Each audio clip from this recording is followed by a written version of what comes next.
Edmonton is getting to be a bigger city. It's going from a small town to a larger city, and there's some growing pains with that in terms of rapid growth in the last 10 years. Lots more traffic, lots more congestion, lots more people who are, and then there's demographic changes too. So you get people who are looking for different lifestyles and not just having more choices than just the big suburban house with the 3-car garage.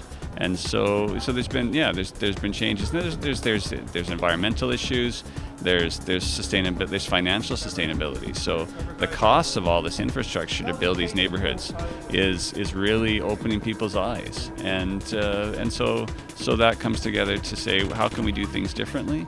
And there's been a really bold decision to significantly expand the light rail system, and then to encourage as much development as possible around that line. And that's where you get to transit-oriented development.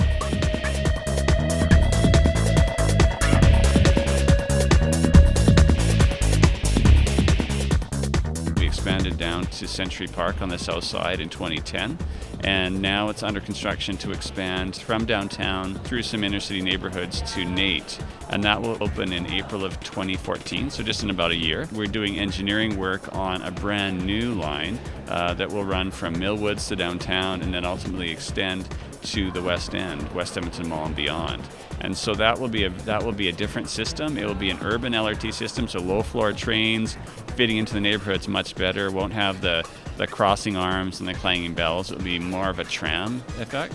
And so that's if the funding comes through, that's southeast from downtown to Millwoods will open in 2019.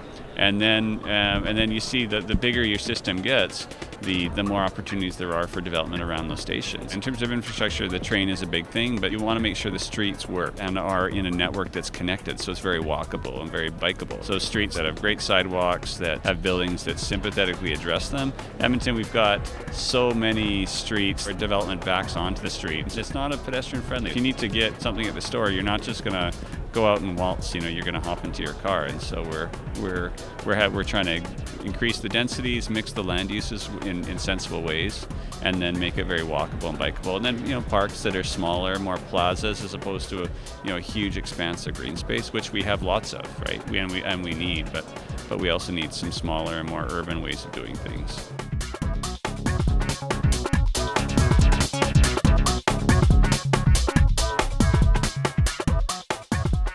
What we're trying to do with transit-oriented development is to make it as accessible as possible for everyone who wants to. So doing some family-oriented housing. I think an important thing for everyone to be aware of is that you can have a family and kids and live in the city. And get by with one car instead of two, or maybe 0 car instead of one. I would say that if people look into the long-term costs of their choices, they'll realize that the sticker price of a house doesn't include the long-term transportation cost. And so families that own 2 or 3 cars need to look at doing things a little bit differently. And I think if they do, they'll say, I can live somewhere closer to transit and save myself a lot of money in the long term.